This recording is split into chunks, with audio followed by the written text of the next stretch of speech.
Welcome back to Justice Reloaded HD. Before we begin, let me ask you something simple but important. When was the last time you hugged someone, or were hugged truly, by someone who meant it?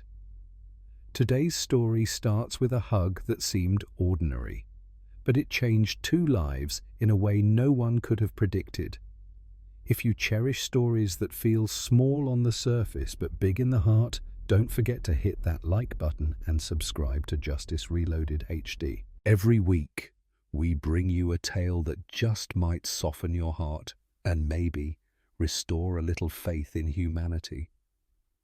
The breakfast rush had just passed, and sunlight streamed through the dusty front windows of Maggie's Diner, a small family-owned restaurant tucked into a quiet corner of Santa Fe, New Mexico.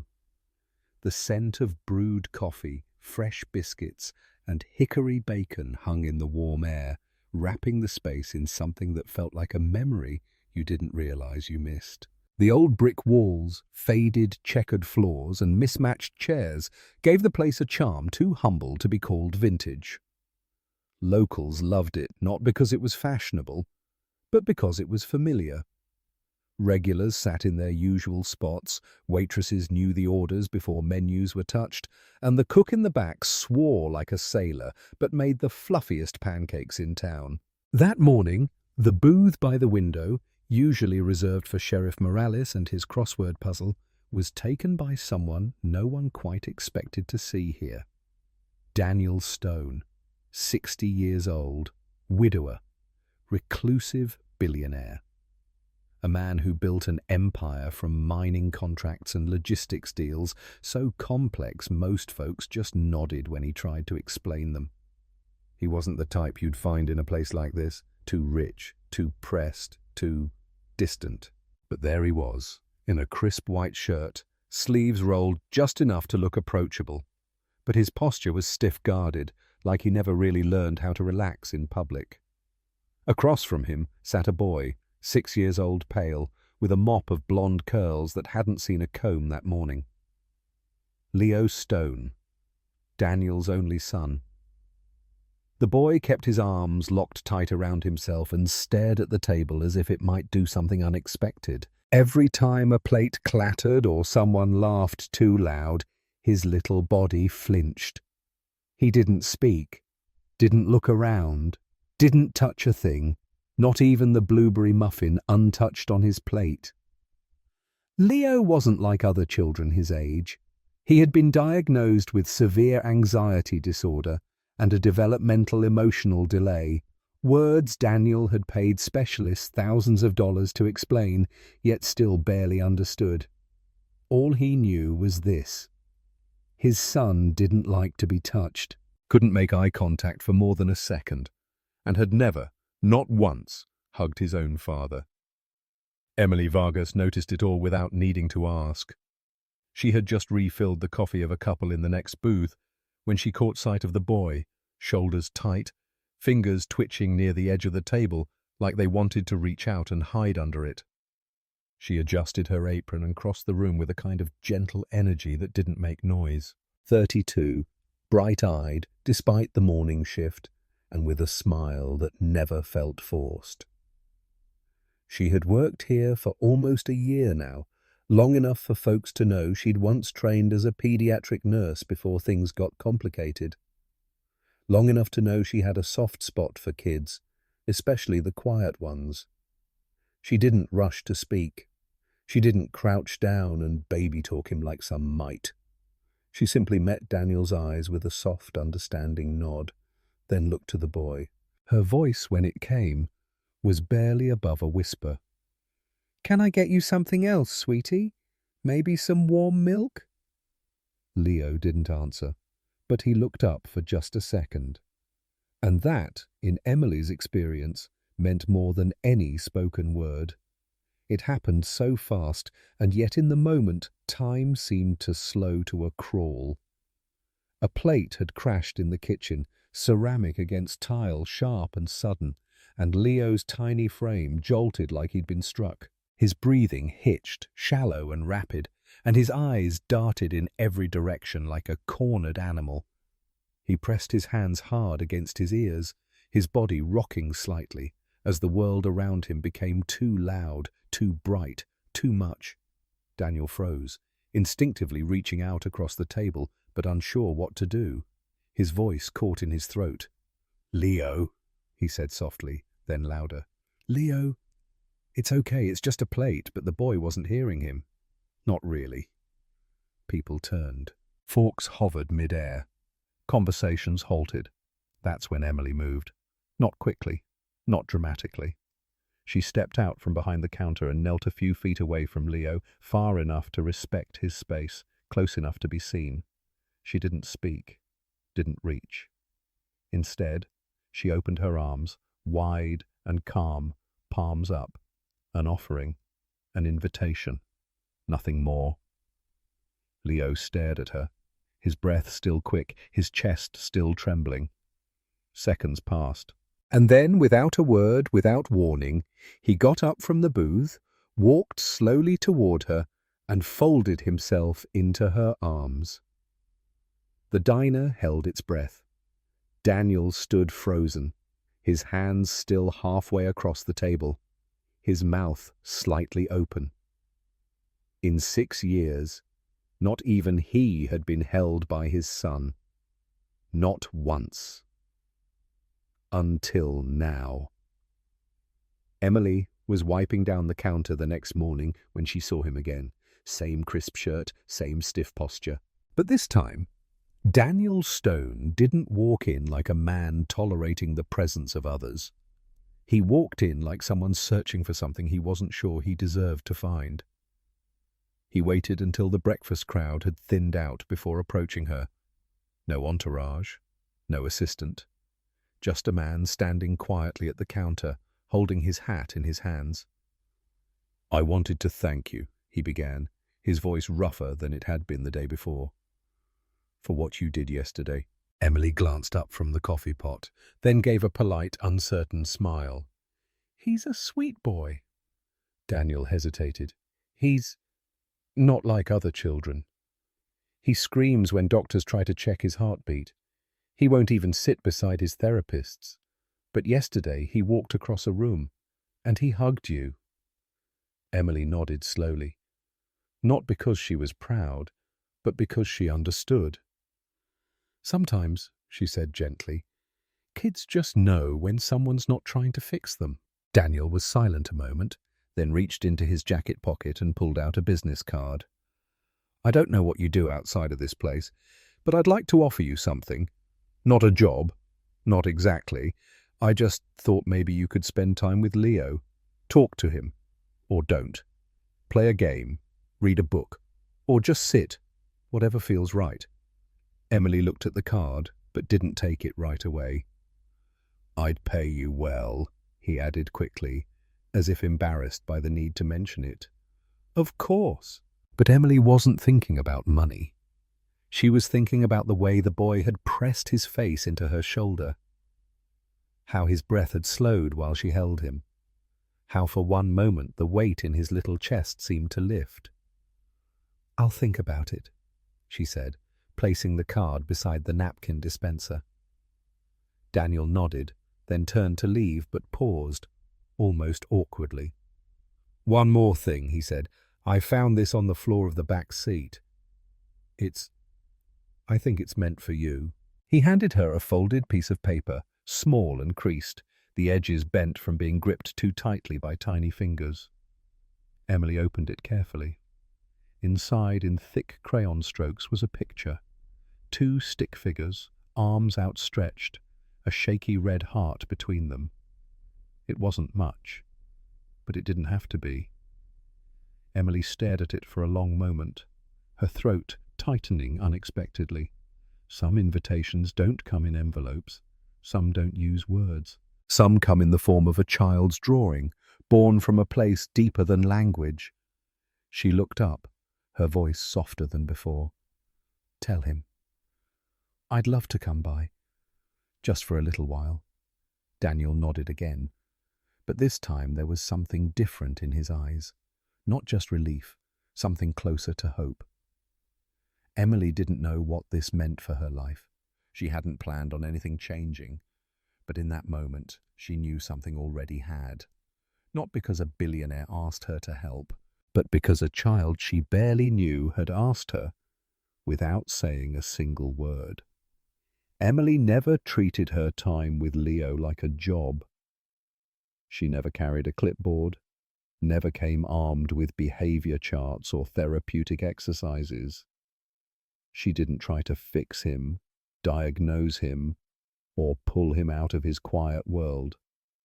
She simply showed up, day after day, on time, with a soft voice, gentle presence, and a worn tote bag filled with picture books, colored pencils, and scraps of blank paper. She always asked the same question first. Would you like to draw today or listen to a story? Sometimes Leo would point, sometimes he'd shrug, sometimes he'd say nothing at all, and that was fine. Emily would sit beside him on the floor of the sunroom, never too close, never too far, and begin anyway.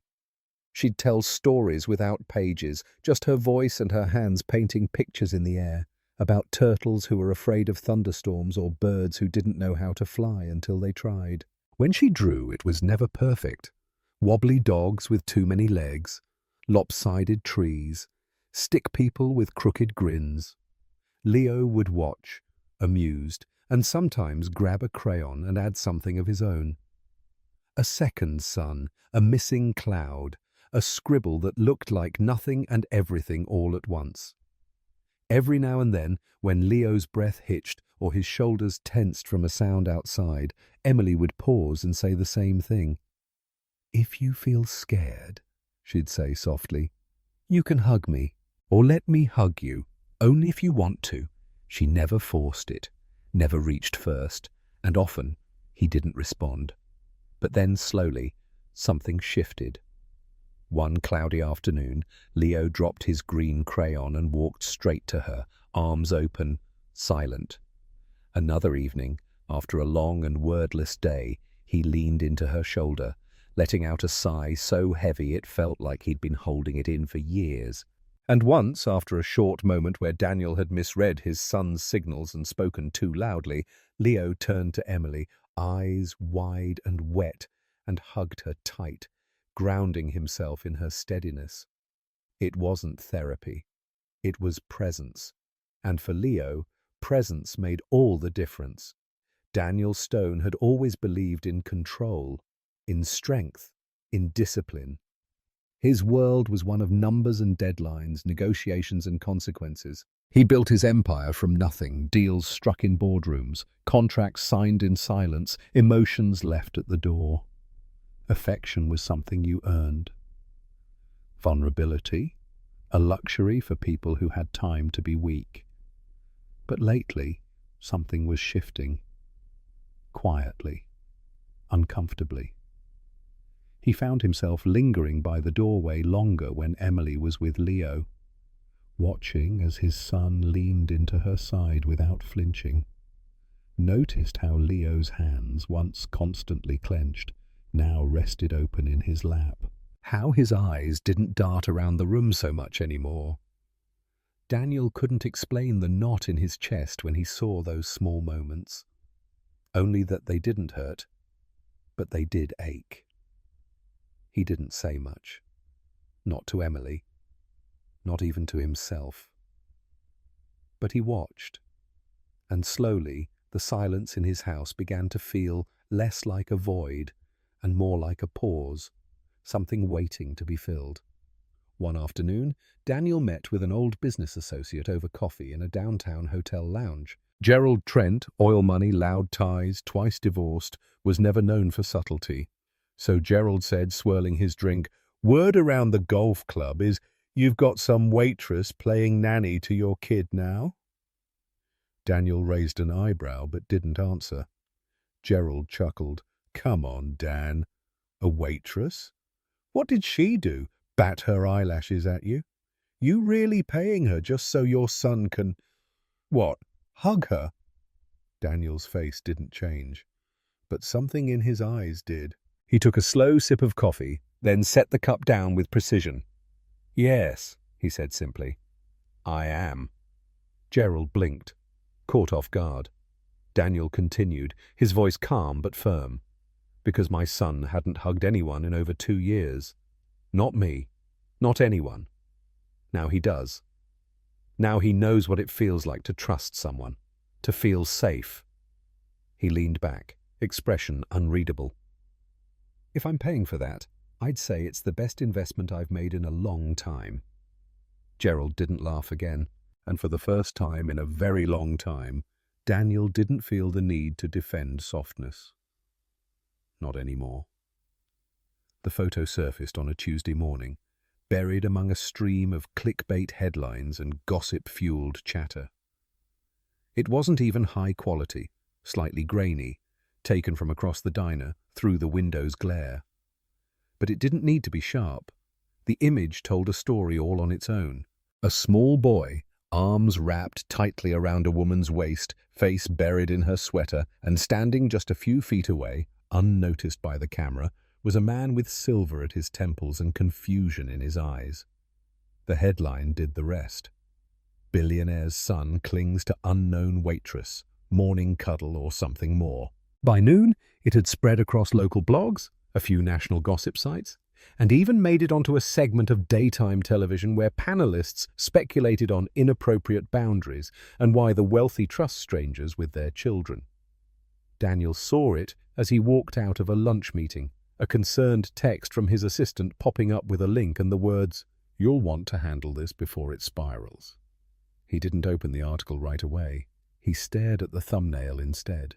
At Leo, his Leo, caught in the most vulnerable moment of his young life, broadcast to the world without his knowing. And standing beside him in that photo was Emily.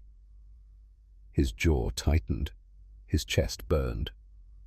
In less than an hour, Daniel had pulled strings to remove the most viral versions of the story.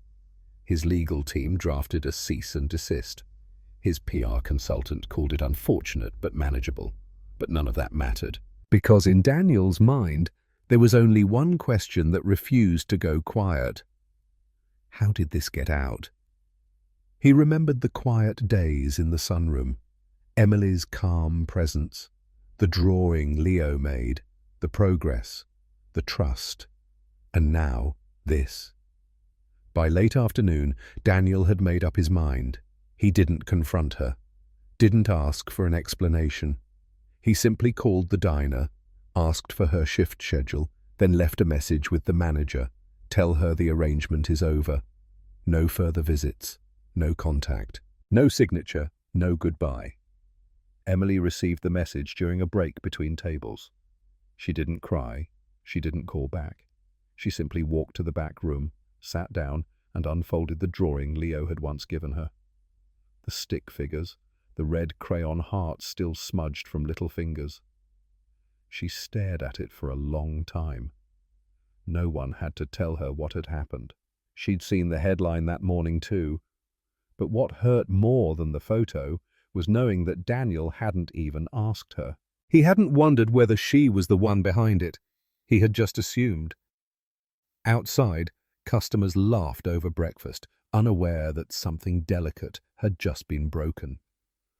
And in the quiet that followed, Emily reached into her bag, folded the drawing back into its original creases, and tucked it away. Some connections, it seemed, weren't meant to last. Emily never tried to defend herself. No phone call, no text, no visit to Daniel's home to ask for a chance to explain. She understood perhaps too well that once someone like him made up his mind, words were unlikely to change it. And she had never been the kind of person to beg for what should have been a conversation in the first place. Instead, she folded a piece of plain, unlined paper in half twice and sat at the corner table during her break, pen in hand. No greeting, no signature, just one simple sentence written in her soft looping script. Not everyone needs words. Sometimes, all it takes is someone calm enough to offer their hand. She read it once, then folded it again and slipped it into a small envelope she'd carried in her bag for no particular reason. Until now. No perfume, no drama, just a quiet truth offered without expectation. After her shift, Emily walked to the gated entrance of Daniel's estate. She didn't buzz the intercom, didn't wait for anyone to come out. She placed the envelope gently inside the mailbox and turned to leave, her hand still warm from holding it. As she walked away, the sky above Santa Fe was turning that deep gold it only gets for a few minutes each evening. And in that brief, golden hush, Emily didn't feel angry, just still. Some things weren't meant to be argued. Some silences carried more meaning than 1,000 explanations ever could. The truth came quietly, like most important truths do. It was Daniel's chief of security who finally tracked the source of the photo, days after the story had already begun to fade from the public's eye. The image hadn't been leaked by a staff member or an insider. It hadn't come from anyone Emily knew. It was a random customer, someone passing through town, sipping coffee and scrolling their phone while they watched from a corner booth. They'd snapped the photo without thinking, posted it for attention, and walked away without ever understanding what they'd captured. No malice, no scheme, just carelessness. Daniel read the report with a blank expression, the weight of it sinking in slowly. Emily hadn't betrayed him. She hadn't used Leo's vulnerability for attention. She'd done exactly what she always had, offered kindness without expecting anything in return, and he had cut her off without a word. That same week, Leo changed. It wasn't loud, it wasn't obvious, but Daniel saw it in the small things. The way Leo stopped humming softly in the morning, how he no longer waited by the window in the sunroom, his crayons untouched in their tin. Nights became harder. The boy tossed and turned. He whimpered in his sleep. The comfort he'd found in touch, the thing Daniel had once dismissed as unnecessary, was now a wound, a missing piece. For days, Daniel tried to fill the space. He read stories, brought new books, sat beside his son in silence, hoping presence alone might be enough. It wasn't. One night, well past midnight, Daniel passed by Leo's room and noticed the soft glow of the nightlight still flickering beneath the door. He hesitated, then knocked gently before opening it. What he saw made him pause. Leo was curled on the bed, hugging a pillow to his chest. His eyes were open but heavy with fatigue. He was trying to find comfort in fabric and feathers, something that might trick his body into feeling safe again. Daniel stepped closer. "Can't sleep?" he asked, voice low. Leo didn't look up. He just pressed his cheek deeper into the pillow. "This one's not warm," he whispered. "Not like her." The words hit like a stone in Daniel's stomach. Not warm like her. He sat down on the edge of the bed, not touching, just there. In that moment, everything became clear. The hug, that hug, hadn't just been a miracle. It hadn't just been about progress or therapy or breakthroughs. It was the first time Leo had felt accepted exactly as he was. The first time someone reached out not to change him, but simply to hold space for him. Emily hadn't taught Leo how to function. She had taught him how to feel safe, how to trust, how to love, and perhaps most importantly, how to love himself. Daniel had spent his life building things. Buildings, systems, a legacy. But what Emily had built with nothing more than time, patience, and open arms. It was something far more powerful. He looked at his son, small and quiet under the covers, holding a pillow that couldn't give back the warmth he craved. And Daniel finally understood. It wasn't just Leo who needed her. It was him too. The community library wasn't crowded that morning. A few parents with restless toddlers filled the reading corner. Elderly couples thumbed through large print novels. The smell of old books and warm carpet lingered in the air. In the far back, seated on a beanbag chair, Emily Vargas held a worn copy of Harold and the Purple Crayon and read aloud, her voice low and animated, letting the rhythm of the story carry over the quiet hum of conversation. Daniel stood at the entrance of the children's section, unnoticed for a long moment. He watched her, hair tucked behind one ear, hand tracing the page as she spoke. The children listened, but Daniel's eyes were on her face, not the book. There was peace there, the same peace he had seen on Leo's face once, before he'd broken everything. When the story ended and the children scampered off with juice boxes, Daniel stepped forward, holding something far heavier than pride. "I'm sorry," he said. Emily turned, surprised. Her expression shifted from polite confusion to quiet recognition. "I believed something I shouldn't have," Daniel continued. "I let fear speak louder than truth." He pulled in a breath. "I'm the richest father I know, but I wasn't rich enough to teach my son how to hug someone, or how to let someone hug him back." Emily didn't speak, but her eyes softened, and in that silence, forgiveness began. In the weeks that followed, something beautiful took root. Together, they launched a small non-profit called The First Hug, a gentle program designed not to diagnose or fix, but to guide children with emotional or developmental challenges into moments of safe, intentional connection. It wasn't therapy, it wasn't instruction, it was presence, warmth, and kindness, offered freely without expectation. At the launch event, held in the sunny courtyard of a local community centre, families gathered, unsure of what to expect. There were no suits, no speeches, just music, story circles, and soft blankets spread over the grass. Leo stood beside Emily at the front, one hand clutching the hem of her cardigan. When she knelt beside him, he looked into her eyes, then stepped forward and wrapped his arms around her waist in front of everyone. The crowd fell silent. Then slowly, Leo turned toward his father.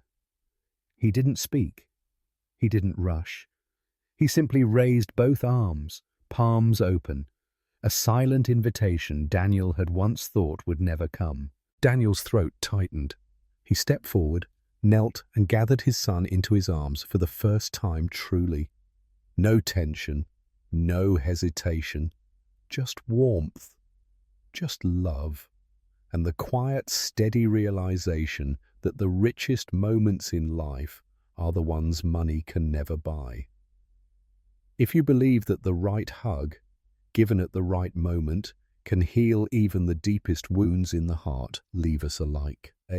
And don't forget to subscribe to Justice Reloaded HD for more stories that inspire comfort and remind us of what really matters. Thank you for staying with us until the very end. We'll see you in the next one.